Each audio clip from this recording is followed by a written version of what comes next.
You ever have a hard time making decisions based on God's will? Well, today we're going to talk about that with cameras with Pastor Will.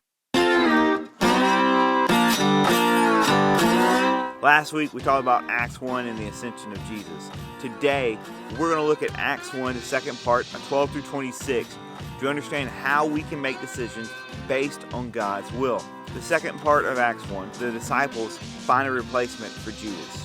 Acts 1 gives us an example how we can find God's concealed will through the lens of God's revealed will. Now, right now, I have a certain lens on this camera. I'm going to put this wide-angle lens to show you what it looks like, starting right now. I'm now using the wide-angled lens. And as you can see behind me, I'm at the Conway Bridge, which is a really famous place in Conway. It's a beautiful location. And everything is pretty much in focus. So this is kind of like God's revealed will. We know in Scripture that God's revealed will is to know God and make Him known. That's the easy part to understand. If you're reading Scripture, you can understand that. Now, what about the times where we're trying to make decisions like who are we going to marry? Should I go to college after I graduate? What kind of job should I have? What should I do with my life? The disciples are trying to make a decision in the second part of Acts 1. They're trying to find a replacement for Judas. So how do they know? There's not Scripture saying put old Sam over there to replace Judas. There's no Scripture that does that. So how do we make decisions, whether small or big, based on God's will?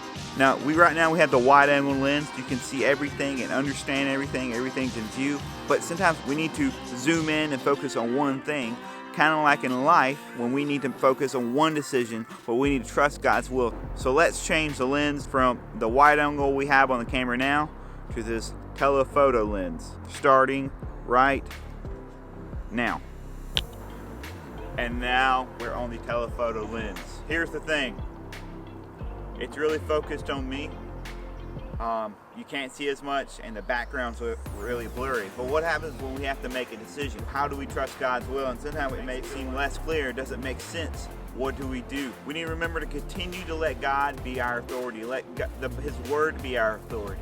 And as you look at the disciples, they let Scripture in Acts 1 be their authority. So they decided, based on Scripture, to replace Judas with someone that's been walking with Jesus just like they were since the beginning of Jesus' earthly ministry. They also prayed. You need to be in prayer every time you're going to make a decision. Go to God for your decisions. And as you continue to do that, gather all the information you need to do. Seek wise counsel. They were praying with each other and praying with those who knew them, that also knew God, that walked with Jesus. As you go to Scripture to make sense of this world, and as you turn to Scripture to see His perspective, understand His truth, and see the beauty of Jesus, and you continue to pray, you will make everything clear as you make your decisions.